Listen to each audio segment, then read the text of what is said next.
देखो, लोकतंत्र और परिवार दोनों एक जैसे होते हैं। जैसे परिवार में कोई एक मुखिया बनने की कोशिश करता है और अपने विचारों को दूसरों पर थोपने की कोशिश करता है तो बातें बिगड़ जाती है। लेकिन उसी विचार में हर किसी की सहमति हो, एक दूसरे के प्रति रिस्पेक्ट हो, डिसेंट्रलाइजेशन ऑफ पावर हो, तो बातें अलग हो जाती है। ठीक है, तो ऐसा ही हमारा लोकतंत्र है। तो ऐसे ही आसान भाषा में आसान एग्जाम्पल के साथ हम लोकतंत्र को समझने की कोशिश करते हैं। तो हाय, हेलो, नमस्ते, मैं हूं उदय और आपका आपके YouTube channel civil service classes में स्वागत है। तो चलिए आज समझते हैं लोकतंत्र को।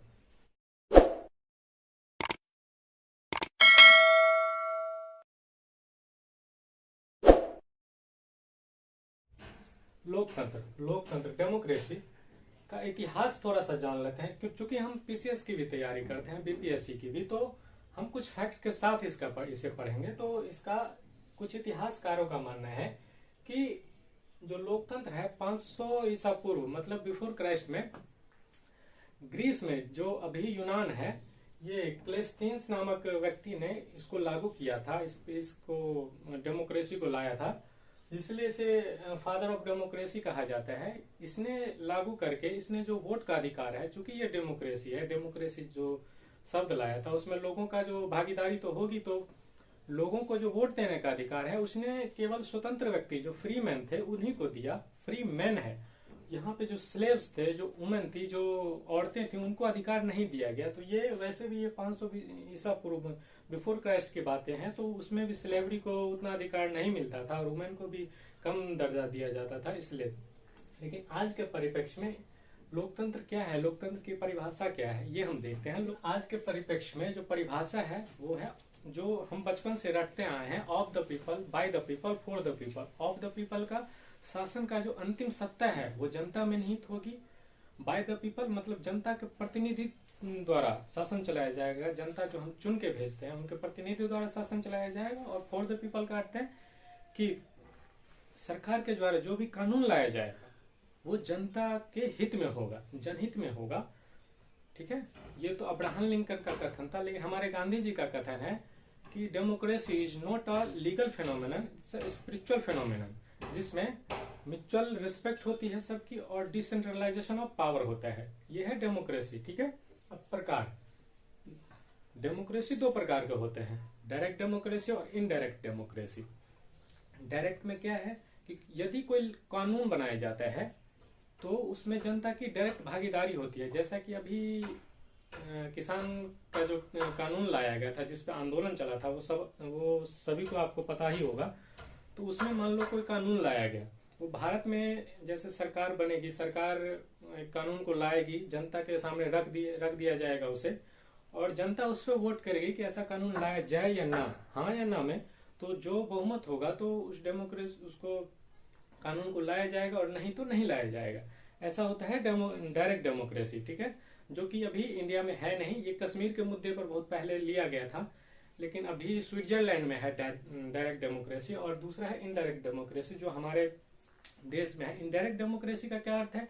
इनडायरेक्ट डेमोक्रेसी हुआ कि हमारे द्वारा चुने गए प्रतिनिधि द्वारा शासन चलाया जाएगा। हम जिसको चुन के भेजेंगे, एमपी एमएलए, उसके द्वारा अप्रत्यक्ष या प्रत्यक्ष रूप से जो सरकार बनाया जाएगा, तो वो एक हो गया इनडायरेक्ट डेमोक्रेसी। ठीक है, जैसा कि हम इसी एग्जाम्पल को ले लेते हैं, किसान का जो कानून बनाया गया वो हमारे सरकार द्वारा संसद में पेश किया गया। जो हमारे द्वारा जो चुने गए प्रतिनिधि थे, एमपी थे, उस पर वोट किया गया, उन्होंने उस पर वोट दिया और ये कानून लाया गया। ठीक है, लेकिन जैसा कि डेमोक्रेसी का अर्थ है कि भारत, ये जनता का जो अंतिम सत्ता है वो जनता में नहीं होगी। ये जनता तय करेगी कि ये कानून हमें चाहिए या नहीं। यदि जनता को कोई कानून प्रतिनिधि द्वारा लाया गया, जैसे किसान का 3 कानून लाया गया, लेकिन वो जनता को पसंद नहीं आ रहा है, तो वो क्या करेगा? क्योंकि भलाई हमारी है, हमारी भलाई के लिए ही लाया जाता है, कोई जनहित में ही लाया जाता है कोई कानून। तो यदि हमें पसंद नहीं आता है तो हम क्या करते हैं, उसको सुप्रीम कोर्ट में उस कानून को चैलेंज करते हैं। यदि वहां बात नहीं बनती है तो आंदोलन द्वारा, जैसा कि अभी 1 साल तक आंदोलन चला था किसानों का, तो हम आंदोलन के द्वारा विरोध करते हैं उसका, और लास्ट में सरकार को हार माननी पड़ती है। क्योंकि ये डेमोक्रेसी है, कोई राजतंत्र नहीं है, कोई तानाशाही किसी सरकार की नहीं चले, क्योंकि वो हमारे द्वारा ही चुने जाते हैं। ठीक है, स्वरूप, स्वरूप व्यवहार में लोकतंत्र के दो स्वरूप पाए जाते हैं, एक पार्लियामेंट्री सिस्टम और फेडरल सिस्टम। संसदीय लोकतंत्र अध्यक्षात्मक, ये संसदीय है जो ब्रिटेन में है, और ये यूएसए में है। दोनों में अंतर है कि देखो, कार्यपालिका जो पार्लियामेंट्री सिस्टम होती है, पार्लियामेंट्री सिस्टम में जो कार्यपालिका और विधायिका होती है, दोनों में सामंजस्य होता है, दोनों में निकटता होती है। इससे क्या होता है कि कोई भी कानून लाने में हमारे देश में आसानी हो जाती है। प्रधानमंत्री कोई कानून लाते हैं, उसमें संसद में पेश किया जाता है, फिर हमारे चुने गए जो प्रतिनिधि होते हैं उस पर वोट करते हैं और वो कानून बन जाता है, यदि बहुमत होता है तो, ठीक है। तो उसमें आसानी होता है। लेकिन अध्यक्ष फेडरल सिस्टम में क्या है, अमेरिका में क्या है कि कार्यपालिका है जो राष्ट्रपति है और जो वहां का संसद जो कांग्रेस है वो अलग अलग अपना मत देते हैं। वहां शक्ति का पृथक्करण होता है, जो न्यायपालिका भी अलग होती है।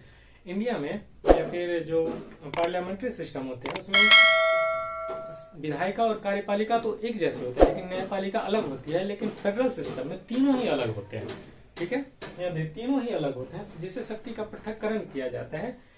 इनका क्या मानना है कि विधायिका, कार्यपालिका और न्यायपालिका यदि तीनों अलग होते हैं तो जनता के लिए जो एक उत्कृष्ट कानून होता है वो लाया जाता है। जैसे कार्यपालिका कोई कानून लाया, संसद यदि अलग होगा तो वो एक अपना अलग मत पर प्रस्तुत करेगा, ठीक है, अपना अलग मत प्रस्तुत करेगा। जनहित में जो अच्छा होगा, उनके विचार से जो अच्छा होगा वो देखेगा, उस तरह से एक अच्छा कानून बनेगा जो हर किसी के भलाई के लिए होगा, ठीक है।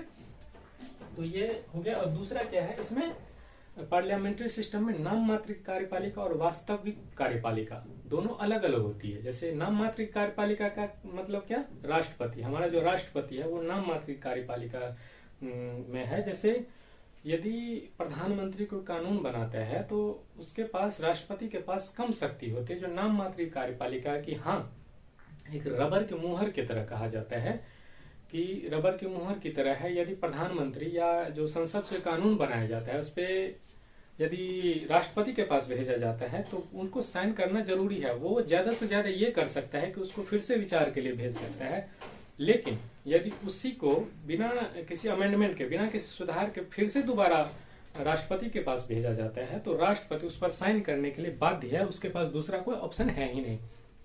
एक वीटो होता है जो राष्ट्रपति के पास रहता है, वो हम अपन अलग से बात करेंगे हम लोग, उसका भी कोई ज्यादा महत्व है नहीं। आज तक एक ही बार वीटो का प्रयोग किया है, ठीक है, तो वो देखते हैं। लेकिन अध्यक्षात्मक जो फेडरल सिस्टम है उसमें दोनों अलग अलग होती है, दोनों एक ही व्यक्ति होते हैं, सॉरी, दोनों एक ही होते हैं। जैसे राष्ट्रपति जो नाम मात्र की कार्यपालिका हो या फिर वास्तविक कार्यपालिका हो, दोनों राष्ट्रपति ही होते हैं, ठीक है।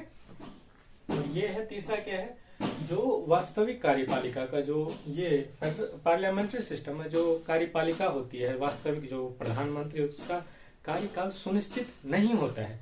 अब तो तुम बोलोगे, आप बोलोगे कि जो सरकारी पालिका तो कार्यकाल जो 5 साल का है वो तो हम बचपन से पढ़ते हैं, वो सुनिश्चित है। आप कैसे कह रहे हैं कि आज सुनिश्चित है? ये निश्चित नहीं है। तो ये कार्यकाल सुनिश्चित नहीं होने का अर्थ है कि आप एक निश्चित अवधि, ये नहीं है कि हाँ आप 5 साल 10 साल प्रधानमंत्री रह चुके हैं, 2-3 बार इलेक्ट हो चुके हैं, लोगों के द्वारा चुने जा चुके हैं, तो अब आपको नहीं लड़ना चाहिए, इसके बाद आप दोबारा इलेक्शन में खड़े नहीं हो सकते, या फिर आपको जनता दोबारा चुन नहीं सकती, ऐसा नहीं है। लेकिन फेडरल सिस्टम में क्या है कि आप 2 बार यदि राष्ट्रपति बन जाते हैं, 8 साल, वहां की कार्यकाल जो एक राष्ट्रपति की 4 साल की होती है, मतलब 8 साल तक यदि आप राष्ट्रपति बन चुके हैं तो आप तीसरे बार 8 साल के बाद इलेक्शन में खड़े ही नहीं हो सकते। जैसे बराक ओबामा 2 बार राष्ट्रपति बन चुके, लेकिन तीसरे बार वो लोग खड़े ही नहीं हुए, ठीक है।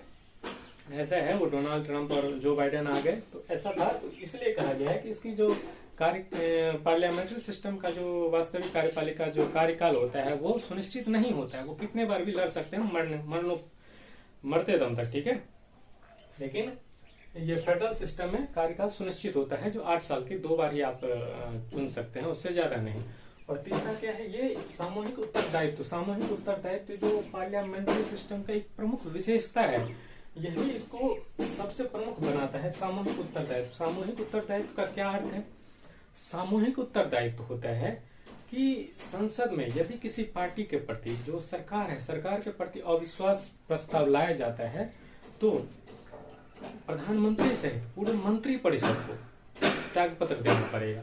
पूरे मंत्रिपरिषद को तो सामूहिक, यदि कोई कानून बनता है तो उसकी जिम्मेदारी प्रधानमंत्री सहित उसकी जो मंत्रिपरिषद है सबको लेनी पड़ती है, ठीक है। लेकिन इसमें ऐसा नहीं है, सामूहिक उत्तरदायित्व नहीं होता है। और क्या है कि इसके गुण और अवगुण भी देख लेते हैं। इसका गुण अवगुण दोनों इसी में छुपा हुआ है। देखो क्या है ना, संसदीय का जो कार्यपालिका और विधायिका में जो निकटता होती है, दोनों में सामंजस्य होता है, यही इसका गुण है। देखो इसका गुण है कि इससे जल्दी कानून पास हो जाता है, ज्यादा विरोध नहीं करना पड़ता है, ठीक है। जैसा कि मैंने बताया कि कार्यपालिका लाती है, विधायिका में तो कानून संसद उसको वोट देता है और आसानी से पास हो जाता है यदि सरकार बहुमत में है तो। लेकिन यहाँ ऐसा नहीं है। ये इसका गुण, इसका अवगुण हो जाएगा फेडरल सिस्टम का। अवगुण क्या है फेडरल सिस्टम में कि दोनों अलग अलग है, कांग्रेस अलग है और राष्ट्रपति अलग होते हैं। हमारे कांग्रेस का अर्थ है कि जो पार्लियामेंट्री ये फेडरल सिस्टम है यूएसए में, उसका जो संसद है वो उसका नाम कांग्रेस है, तो वो अपना अलग अलग होता है, जिससे कोई भी कानून लाने में बहुत ही कठिनाई होती है, ठीक है। और इसका सबसे बड़ा गुण तो जैसे कि मैंने बताया कि सामूहिक उत्तरदायित्व है।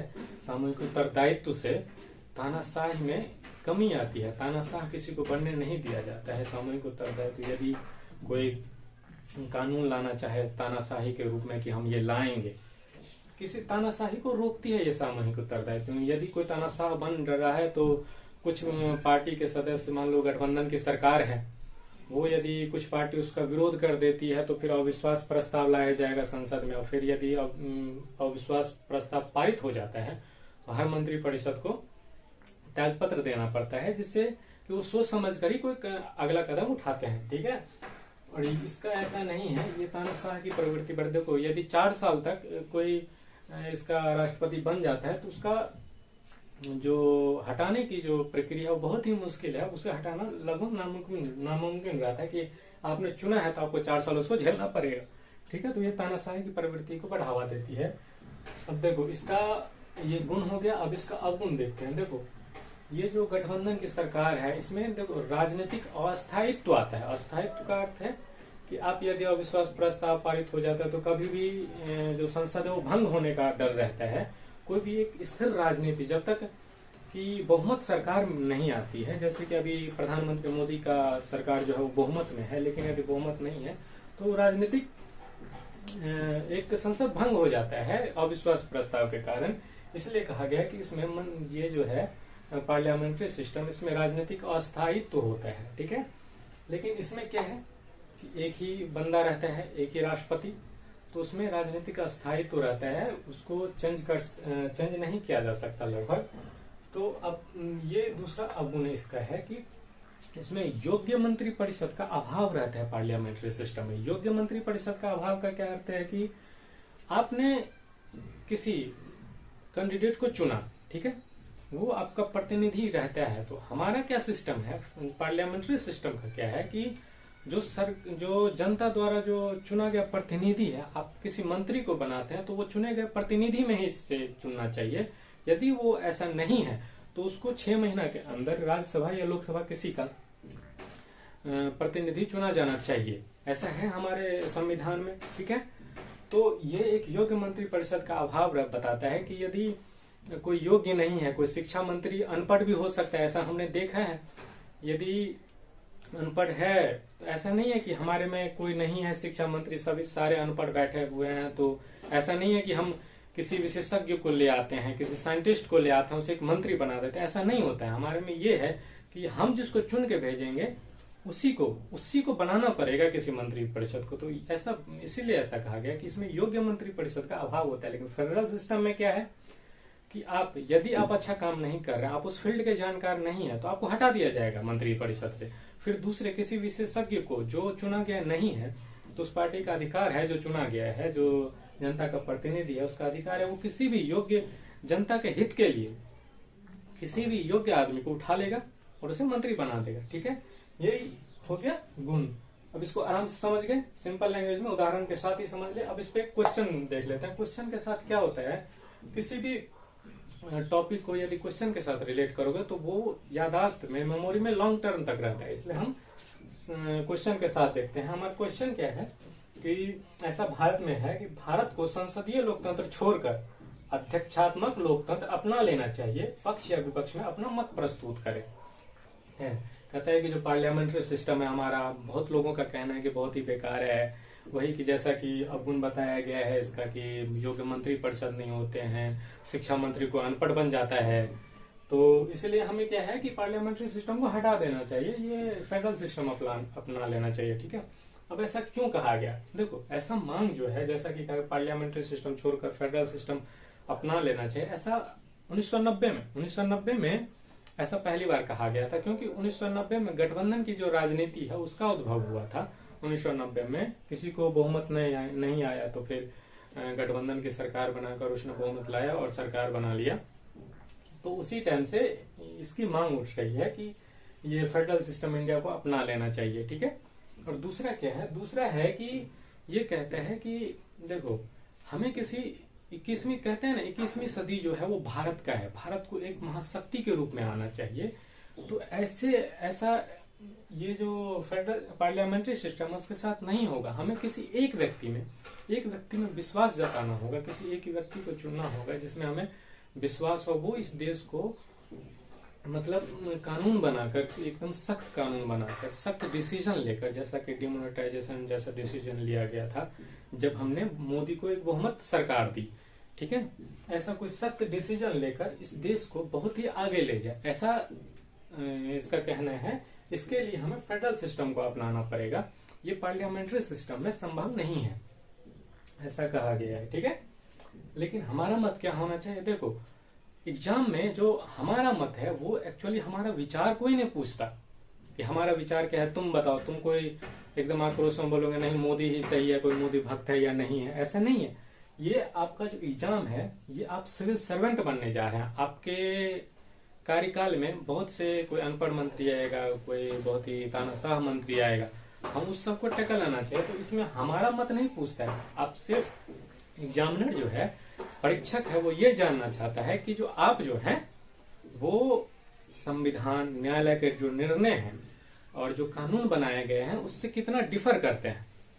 आपकी सोच जो है वो कानून के सम्मत है, संविधान के अनुसार है, या न्यायालय जो निर्णय लिए जाते हैं उसका आप रिस्पेक्ट करते हैं या नहीं। तो इसलिए ऐसे क्वेश्चन पूछा जाता है कि आप इसके पक्ष में क्या कहना चाहते हैं या विपक्ष में क्या कहना चाहते हैं। ठीक है, तो जब भी हम किसी भी क्वेश्चन को टैकल करेंगे, किसी भी क्वेश्चन को देखेंगे, पक्ष या विपक्ष वाले या टिप्पणी करेगा जो रहेगा किसी में भी, तो आप सबसे पहले हमारा ध्यान जाना चाहिए संविधान पे कि संविधान इस टर्म को लेकर कुछ कह रहा है क्या। ठीक है, फिर दूसरा देखेंगे कि कोई इसके लिए कोई कानून तो नहीं है हमारे संविधान में, या जो विधायिका जो है, जो संसद है, कोई कानून तो नहीं बनाई है। फिर देखेंगे तीसरा कि ये सर्वोच्च न्यायालय द्वारा या किसी न्यायालय द्वारा इसके लिए कोई मत तो नहीं दिया गया है, कोई विचार तो नहीं दिया गया है, तभी हमारा क्वेश्चन सही होगा। ठीक है, तो ये अब क्या है कि इसका आंसर हमने ऐसा क्यों कहा गया ये तो हमने देख लिया।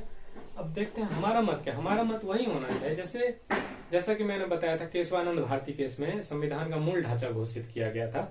तो उसमें ये जो लोकतंत्र है, ये डेमोक्रेसी है, उसको संविधान का मूल ढांचा घोषित किया गया है।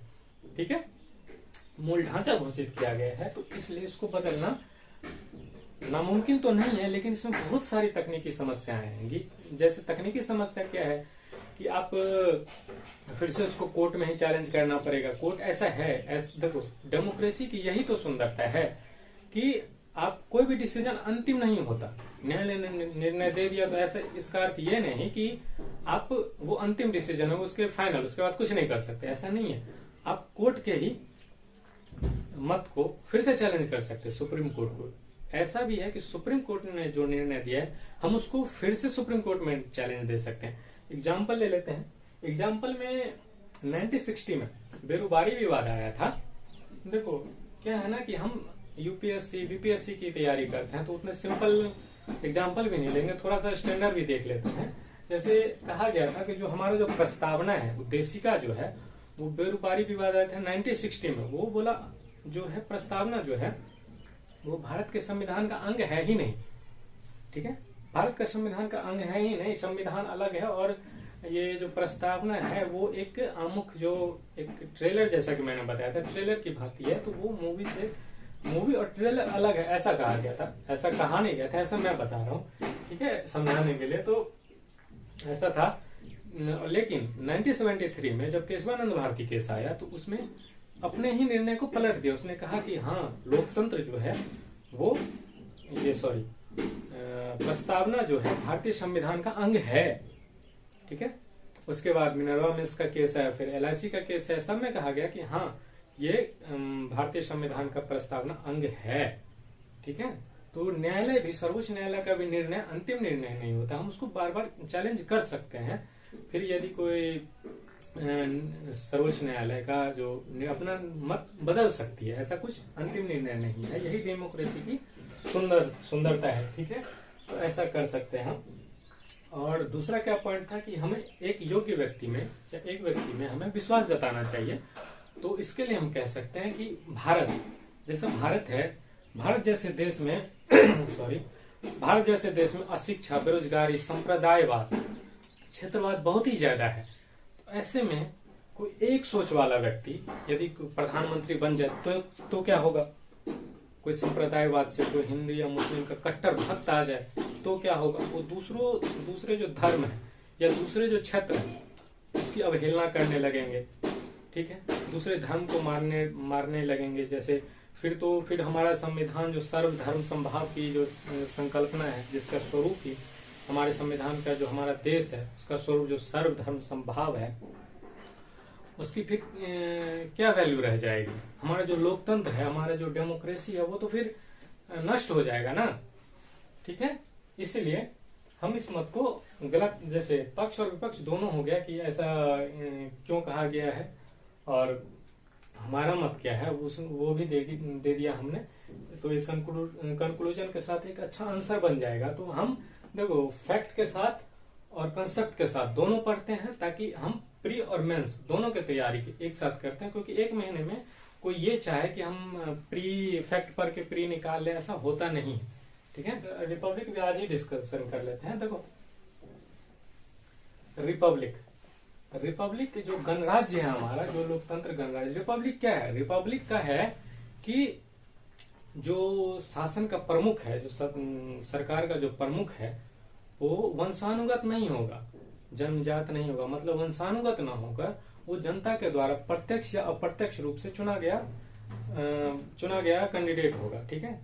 तो ये रिपब्लिक होता है। अब देखो रिपब्लिक भी दो प्रकार का होता है। अपना क्या है, एक रिपब्लिक में क्या होगा, हमें रिपब्लिक क्यों कहा गया? जैसे देखो इसमें क्या है, पार्लियामेंट्री सिस्टम। ब्रिटेन में क्या है?